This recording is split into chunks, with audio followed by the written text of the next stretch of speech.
наздикои варзишгоҳи марказие ки бисёр ҳам зебо ва иди футболро мутантан мекунад ва мо имрӯз бовар дорем ки футболбозони тими олимпии кишвар як натиҷаи хуберо дар муқобили дастаи Непал ба даст меоваранд.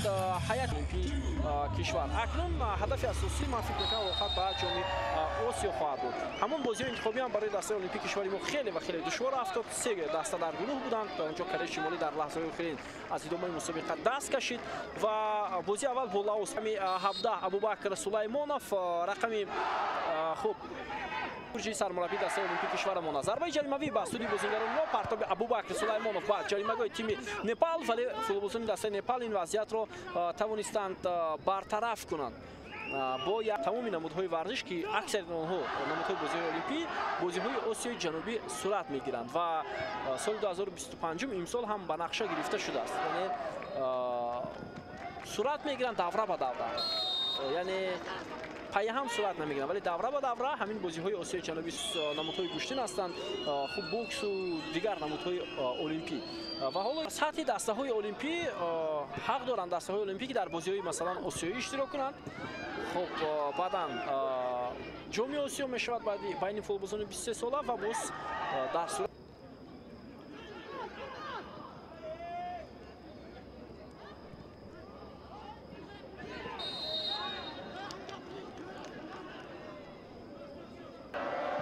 ба идомаи ҳамлаи бозингарони Непал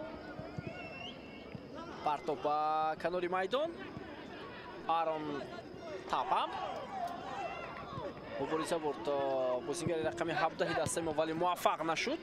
Абубакр Сулаймонов муҳофизатгарони мо тӯбро берун карданд. ҳоло мебинем ки бозингарони Непал ҳам зинаи дуввумро, 4 дастаи беҳтарини зинаҳои дуввум рохат мегиранд. мешавад 15 даста ва як тими мизбон ин Арабистони Саудӣ 16 даста иштирок мекунанд дар бозиҳои интихоби ҷоми осиё.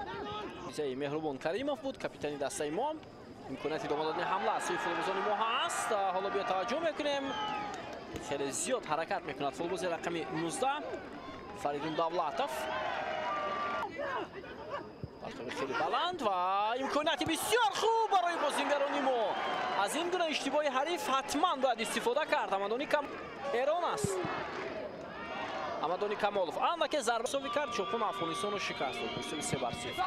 ҳоло идомаи ҳамлаи бозингарони тими Непал вазъияти хафнок ҳам ҳаст.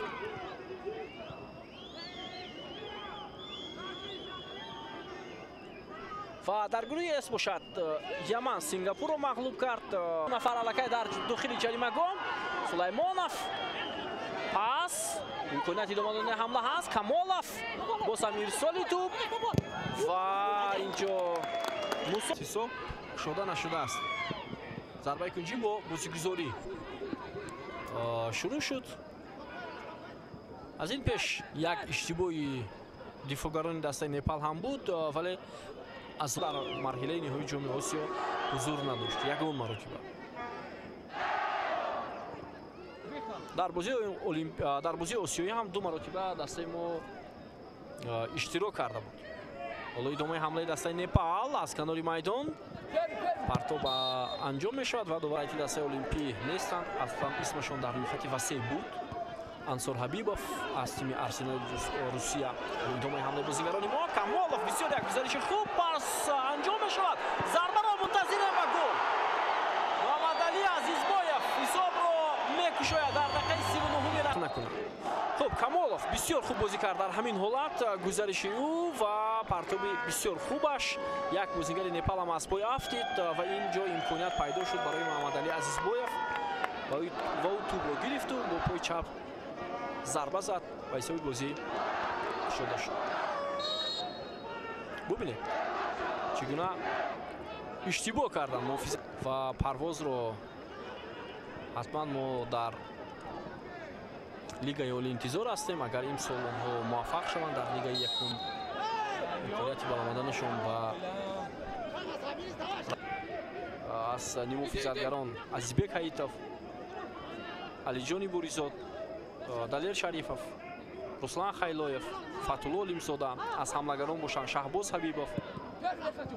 домаи ҳамлаи бозингарони Непал. онҷо Муҳаммад Иқбол Давлатов, Абдуфаттоҳ Худойдозода қарор дорад.